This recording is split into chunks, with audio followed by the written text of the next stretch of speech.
Men hozir addon dedim. Keliningga ovqat topib keluvdi. Shuni tashiyma chiqaman boraman. Bo'pti, o'rta ko'rishamiz. Xo'p. Assalomu alaykum. Va alaykum assalom. Ha, o'zing qulog'ingda. Bir kunda ota bo'ldimi deyman. Ha, okey. Bugun ertalab farzandli bo'ldi. Tabriklayman. Zo'r bo'pti-yu. O'g'ilmi, qizmi? Qiz? Ha, yaxshi. Bizda bo'lsa o'g'il. Endi erkakdan erkak tug'iladi-da. Yo'q, okey. Ya'ni shu.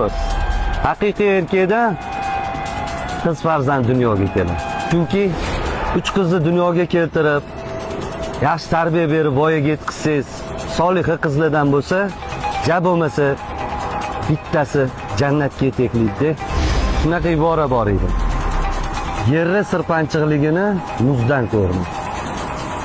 Ovqat sho'rligini tuzdan ko'rdim. Yoshligida qiz boladim mensimagan, qariganda rohatni shu qizdan ko'rdim.